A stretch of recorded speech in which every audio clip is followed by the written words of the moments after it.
بسم اللہ الرحمن الرحیم۔ السلام علیکم ورحمۃ اللہ وبرکاتہ۔ 40 احادیث مبارکہ۔ نبی کریم صلی اللہ علیہ وآلہ وسلم نے فرمایا، جب تم ایسے ہو جاؤ کہ تمہارے غم بڑھ جائیں اور تم ان غموں کو ختم کرنا چاہو تو مجھ پر درود پڑھو، یہ تمہارے غموں کو ختم کرنے کے ساتھ ساتھ تمہارے گناہوں کو بھی مٹا دے گا۔ حضرت عبداللہ بن مسعود رضی اللہ عنہ کہتے ہیں کہ میں نے رسول کریم صلی اللہ علیہ وآلہ وسلم سے پوچھا، اے اللہ کے رسول، کون سا عمل سب سے افضل ہے؟ آپ نے فرمایا، وقت پر نماز ادا کرنا۔ میں نے پوچھا، اللہ کے رسول، پھر کون سا عمل زیادہ بہتر ہے؟ آپ نے فرمایا، ماں باپ کے ساتھ حسن سلوک کرنا۔ میں نے پوچھا، اللہ کے رسول، پھر کون سا عمل؟ آپ نے فرمایا، اللہ کی راہ میں جہاد کرنا۔ پھر رسول اللہ صلی اللہ علیہ وآلہ وسلم خاموش ہو گئے، حالانکہ اگر میں زیادہ پوچھتا تو آپ زیادہ بتاتے۔ حضرت ابو ہریرہ رضی اللہ عنہ کہتے ہیں کہ نبی کریم صلی اللہ علیہ وآلہ وسلم نے فرمایا، تم میں سے ہر ایک کی دعا قبول ہوتی ہے بشرطے کہ وہ جلدی نہ کرے۔ عرض کیا گیا، اللہ کے رسول، جلدی کا کیا مطلب ہے؟ آپ صلی اللہ علیہ وآلہ وسلم نے فرمایا، وہ یوں کہتا ہے کہ میں نے اللہ تعالیٰ سے دعا کی لیکن اللہ تعالیٰ نے میری دعا قبول نہیں کی۔ حضرت انس رضی اللہ عنہ کہتے ہیں کہ رسول اللہ صلی اللہ علیہ وآلہ وسلم نے فرمایا، جس چیز میں بھی بے حیائی آتی ہے اسے عیب دار کر دیتی ہے، اور جس چیز میں حیا آتی ہے اسے زینت بخشتی ہے۔ مسلم اور نسائی میں حدیث ہے کہ رسول اللہ صلی اللہ علیہ وآلہ وسلم کے پاس ایک مرتبہ جبرائیل علیہ السلام بیٹھے ہوئے تھے کہ اوپر سے ایک زوردار دھماکے کی آواز آئی۔ جبرائیل علیہ السلام نے اوپر دیکھ کر فرمایا، آج آسمان کا وہ دروازہ کھلا ہے جو کبھی نہیں کھلا تھا۔ پھر وہاں سے ایک فرشتہ نبی کریم صلی اللہ علیہ وآلہ وسلم کے پاس آیا اور کہا، خوش ہو جائیے، 2 نور آپ کو ایسے دیے گئے ہیں کہ آپ سے پہلے کسی نبی کو نہیں دیے گئے۔ سورہ فاتحہ اور سورہ بقرہ کی آخری آیتیں۔ نبی کریم صلی اللہ علیہ وآلہ وسلم نے فرمایا، اگر تم اتنے گناہ کر لو کہ تمہارے گناہ آسمان تک بھی پہنچ جائیں مگر اس کے بعد توبہ کر لو تو اللہ سبحانہ و تعالیٰ تمہاری توبہ قبول فرما لیں گے۔ حضرت ابو ہریرہ رضی اللہ عنہ کہتے ہیں کہ نبی کریم صلی اللہ علیہ وآلہ وسلم نے فرمایا، 3 دعائیں ہیں جن کی قبولیت میں کوئی شک نہیں: مظلوم کی دعا، مسافر کی دعا، والد اور والدہ کی دعا اپنے اولاد کی حق میں۔ حضرت ابو ہریرہ رضی اللہ عنہ سے روایت ہے کہ نبی کریم صلی اللہ علیہ وآلہ وسلم نے فرمایا، گالی گلوچ کرنے والے 2 آدمیوں میں سے گالی کا گناہ ان میں سے شروع کرنے والے پر ہوگا جب تک مظلوم حد سے آگے نہ بڑھ جائے۔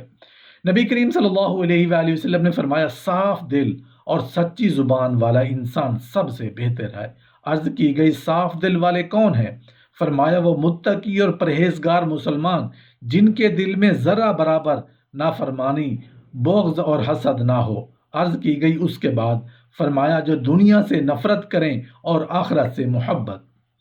حضرت ابو امامہ رضی اللہ عنہ سے روایت ہے کہ ایک شخص نے عرض کیا، اللہ کے رسول صلی اللہ علیہ وآلہ وسلم، والدین کا حق ان کی اولاد پر کیا ہے؟ آپ صلی اللہ علیہ وآلہ وسلم نے فرمایا، وہی دونوں تیری جنت اور جہنم ہے۔ حضرت معاذ بن جبل رضی اللہ عنہ کہتے ہیں کہ رسول اللہ صلی اللہ علیہ وآلہ وسلم نے فرمایا، جو کوئی بندہ رات کو باوضو سوئے اور پھر رات میں اٹھ کر اللہ تعالیٰ سے دنیا اور آخرت کی کسی چیز کا سوال کرے تو اللہ تعالیٰ اسے عطا فرماتا ہے۔ سیدنا ابو ہریرہ رضی اللہ عنہ سے مروی ہے کہ نبی کریم صلی اللہ علیہ وآلہ وسلم نے فرمایا، جس نے دن میں 100 مرتبہ لا الہ الا اللہ وحدہ لا شریک لہ لہ الملک ولہ الحمد وہو علی کل شیء قدیر پڑھا، اسے 10 غلام آزاد کرنے کا ثواب ہوگا اور اس کے نامہ اعمال میں 100 نیکیاں لکھی جائیں گی اور 100 گناہ مٹا دیے جائیں گے، اور اس روز شام تک شیطان سے امن میں رہے گا، اور اس سے بہتر کوئی شخص نہیں ہوگا لیکن جس نے اس سے بھی زیادہ اسے پڑھا ہوگا۔ نبی کریم صلی اللہ علیہ وآلہ وسلم نے اکثر یہ دعا فرمایا کرتے تھے، یا مقلب القلوب ثبت قلبی علی دینک، اے دلوں کو بدلنے والے، میرے دل کو اپنے دین پر قائم رکھنا۔ ابن عباس رضی اللہ عنہما سے روایت ہے کہ رسول اللہ صلی اللہ علیہ وآلہ وسلم تکلیف کے وقت میں یہ دعا پڑھا کرتے تھے: لا الہ الا اللہ رب السماوات ورب الارض ورب العرش الکریم۔ حضرت انس رضی اللہ عنہ کہتے ہیں کہ نبی کریم صلی اللہ علیہ وآلہ وسلم نے فرمایا: آپس میں قطع تعلق نہ کرو، ایک دوسرے سے بے رخی نہ اختیار کرو، باہم دشمنی اور بغض نہ رکھو، ایک دوسرے سے حسد نہ کرو، اللہ کے بندو آپس میں بھائی بھائی بن جاؤ۔ کسی مسلمان کے لیے جائز نہیں کہ 3 دن سے زیادہ اپنے مسلمان بھائی سے سلام یعنی کلام بند رکھے۔ نبی کریم صلی اللہ علیہ وآلہ وسلم نے فرمایا: جب اللہ رب العزت بندے کو کوئی نعمت فرماتا ہے اور وہ بندہ اس نعمت کے ملنے پر الحمدللہ کہتا ہے تو بندے نے جو شکر ادا کیا وہ اسے ملنے والی نعمت سے افضل ہوتا ہے۔ ابو ہریرہ رضی اللہ عنہ کہتے ہیں کہ رسول اللہ صلی اللہ علیہ وآلہ وسلم نے فرمایا: اللہ جل جلالہ کے 99 نام ہیں، جو کوئی ان کو یاد کر لے وہ جنت میں جائے گا، اور اللہ تعالیٰ طاق ہے، دوست رکھتا ہے طاق عدد کو۔ نبی کریم صلی اللہ علیہ وآلہ وسلم نے فرمایا: اپنے آپ کو، اپنی اولاد کو، اپنے خادموں کو اور اپنے مال کو بد دعا نہ دو، ایسا نہ ہو کہ وہ گھڑی قبولیت کی ہو اور تمہاری دعا قبول ہو جائے۔ حضرت ابو ذر رضی اللہ عنہ کہتے ہیں نبی کریم صلی اللہ علیہ وآلہ وسلم نے فرمایا: اپنے بھائی کے سامنے تمہارا مسکرانا تمہارے لیے صدقہ ہے، تمہارا بھائی بھلائی کا حکم دینا، برائی سے روکنا صدقہ ہے، بھٹک جانے والی جگہ میں کسی آدمی کو تمہارا راستہ دکھانا تمہارے لیے صدقہ ہے، نابینا اور کم دیکھنے والے آدمی کو راستہ دکھانا تمہارے لیے صدقہ ہے، پتھر کانٹا اور ہڈی کو راستے سے ہٹانا تمہارے لیے صدقہ ہے، اپنے ڈول سے اپنے بھائی کے ڈول میں تمہارا پانی ڈالنا تمہارے لیے صدقہ ہے۔ حضرت انس بن مالک رضی اللہ عنہ کہتے ہیں کہ نبی کریم صلی اللہ علیہ وآلہ وسلم نے فرمایا: تم لوگ اپنی اولاد کے ساتھ حسن سلوک کرو اور انہیں بہترین ادب سکھاؤ۔ حضرت عبداللہ بن مسعود رضی اللہ عنہ سے روایت ہے کہ نبی کریم صلی اللہ علیہ وآلہ وسلم نے فرمایا: آدمی کا پاؤں قیامت کے دن اس کے رب کے سامنے سے نہیں ہٹے گا یہاں تک کہ اس سے 5 چیزوں کے بارے میں پوچھ لیا جائے: اس کی عمر کے بارے میں کہ اسے کہاں صرف کیا، اس کی جوانی کے بارے میں کہ اسے کہاں کھپایا، اس کے مال کے بارے میں اسے کہاں سے کمایا اور کس چیز میں خرچ کیا، اور اس کے علم کے سلسلے میں کہ اس پر کہاں تک عمل کیا۔ نبی کریم صلی اللہ علیہ وآلہ وسلم نے فرمایا: اس گھر کی مثال جس میں اللہ کا ذکر کیا جاتا ہے اور جس میں اللہ کا ذکر نہیں کیا جاتا زندہ اور مردہ کی طرح ہے۔ حضرت جابر رضی اللہ عنہ کہتے ہیں کہ میں نے نبی کریم صلی اللہ علیہ وآلہ وسلم کو فرماتے ہوئے سنا: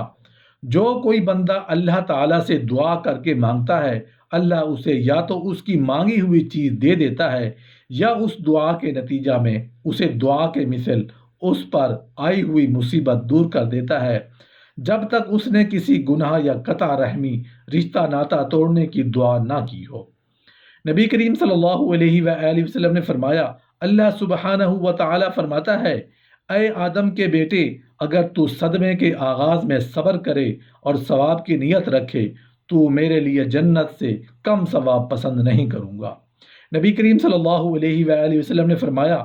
جب کچھ لوگ محض اللہ تعالیٰ کی رضا جوئی کی خاطر اجتماعی طور پر اس کا ذکر کرتے ہیں تو آسمان سے ایک منادی آواز دیتا ہے: کھڑے ہو جاؤ، تمہیں بخش دیا گیا، تمہارے گناہ نیکیوں میں بدل دیے گئے۔ حضرت عبداللہ بن مسعود رضی اللہ عنہ کہتے ہیں کہ نبی کریم صلی اللہ علیہ وآلہ وسلم نے فرمایا: جنت میں وہ شخص داخل نہیں ہوگا جس کے دل میں رائی کے دانہ کے برابر بھی تکبر گھمنڈ ہوگا، اور جہنم میں وہ شخص داخل نہیں ہوگا جس کے دل میں رائی کے دانہ کے برابر ایمان ہوگا۔ سعید بن زید رضی اللہ عنہ نے بیان کیا کہ میں نے رسول اللہ صلی اللہ علیہ وآلہ وسلم سے سنا، آپ صلی اللہ علیہ وآلہ وسلم نے فرمایا: جس نے کسی کی زمین ظلم سے لے لی اسے قیامت کے دن 7 زمینوں کا طوق پہنایا جائے گا۔ جریر بن عبداللہ رضی اللہ عنہ کہتے ہیں کہ رسول اللہ صلی اللہ علیہ وآلہ وسلم نے فرمایا: جو شخص لوگوں پر مہربانی نہیں کرتا اللہ تعالیٰ اس پر مہربانی نہیں کرے گا۔